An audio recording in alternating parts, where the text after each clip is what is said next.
Bonjour et bienvenue, je m'appelle Rémi Lavie.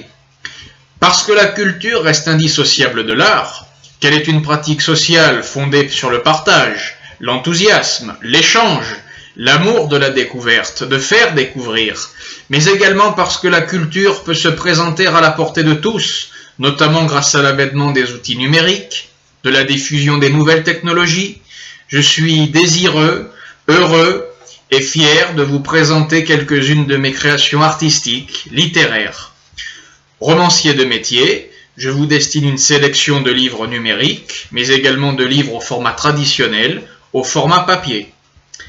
À seulement 24 ans, je suis déjà l'auteur de 6 romans policiers, d'une traduction britannique de l'un de ces 6 romans, ainsi que du premier volume d'une trilogie de thrillers d'espionnage que je vous destine pour beaucoup plus tard. Le polar, le thriller et l'espionnage, comme je viens de vous l'évoquer, ont toujours été les moteurs de mes récits que je qualifierais de prenants, de vigoureux.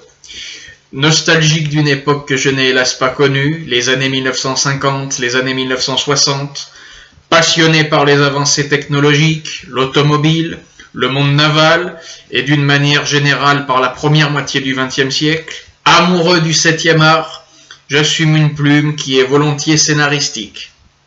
Pour plus de visibilité, pour davantage de clarté, je m'apprête à vous présenter mes livres sous format classique, donc en version papier.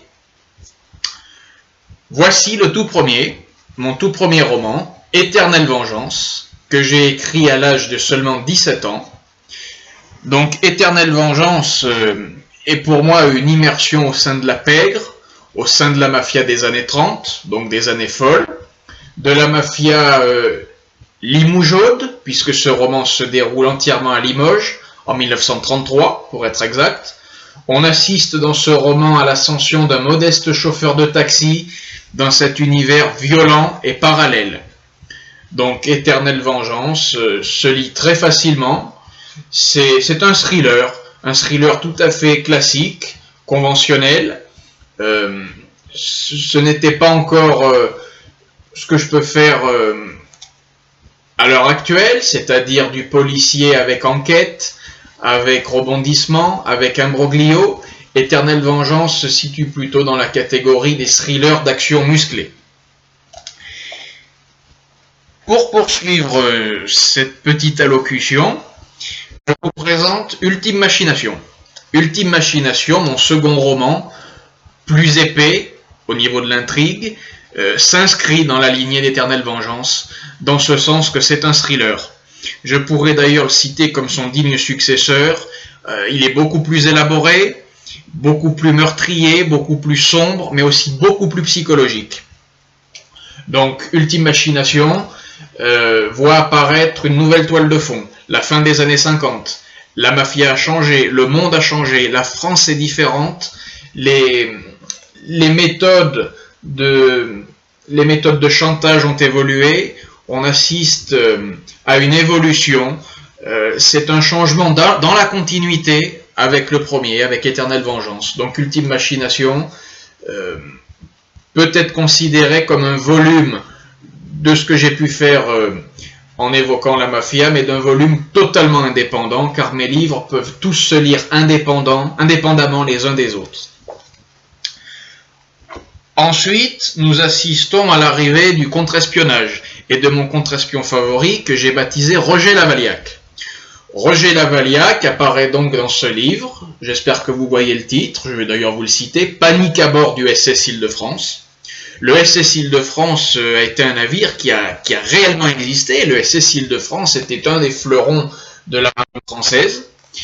Et donc, au cours des années folles, en 1927 pour être exact, Roger Lavaliac, mon émérite contre-espion français, embarque à bord de ce luxueux paquebot transatlantique qu'était le navire SS Île-de-France, navire qui voguait sur l'océan Atlantique à destination de New York. Roger Lavaliac s'embarque pour appréhender une cargaison de substances alcoolisées à destination de l'Amérique. Autrement dit, l'Amérique qui connaît la prohibition, qui connaît Al Capone, qui connaît les gangsters, l'Amérique qui n'était encore à cette époque pas le rêve qui a pu devenir réalité par la suite. À cette époque, l'Amérique était violemment secouée par l'hégémonie mafieuse.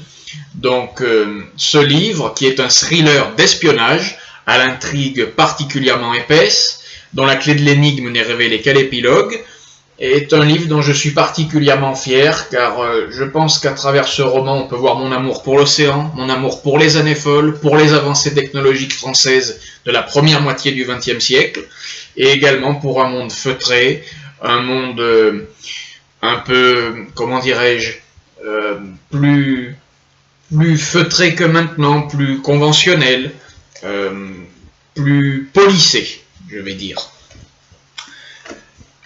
Je vais à présent vous présenter Épreuve meurtrière. Épreuve meurtrière est le tout premier roman qui voit apparaître un autre de mes personnages clés, de mes personnages favoris, le commissaire Comerniac. Le commissaire Comerniac est un policier chevronné de la brigade criminelle de Limoges, un policier qui n'a rien d'archaïque, un policier très humain, très à l'écoute des suspects, très à l'écoute des victimes, très à l'écoute de tous ceux qui gravitent, qui évoluent autour de lui. Donc dans ce roman, Épreuve meurtrière, on assiste à l'affrontement du commissaire Comerniac et d'un tueur fou, énigmatique, insaisissable, dans le Limoges des années 60, un tueur fou qui a décidé de supprimer d'innocentes jeunes femmes qui évoluent toutes dans le milieu du 7e art. Je vais également vous présenter L'Implacable Mort. L'Implacable Mort est le second roman dans lequel apparaît le commissaire Comerniac. Ce roman représente l'immixtion, l'arrivée de mon policier fétiche dans une famille aisée, une famille bien sous tout rapport, toujours à Limoges, toujours avec une toile de fond conservée, les années 60.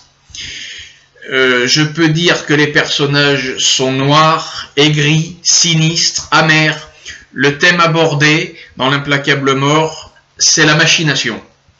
La machination à l'égard des traîtres, mais pas de n'importe quel traître. Ceux qui vous ont trahi au sein d'un même clan, au sein d'une même famille, aussi désunie soit-elle. Donc voilà, L'Implacable Mort, le second roman dans lequel apparaît le commissaire Comerniac. Je vais vous présenter maintenant le 6e et dernier ouvrage, pour le moment, La mort a ses raisons.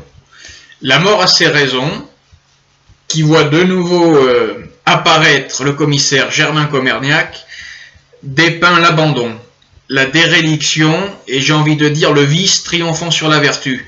La mort donnée à une jeune femme avide de plaisir, de sensations, par une âme en peine. La mort a ses raisons, c'est un livre avec une intrigue épaisse.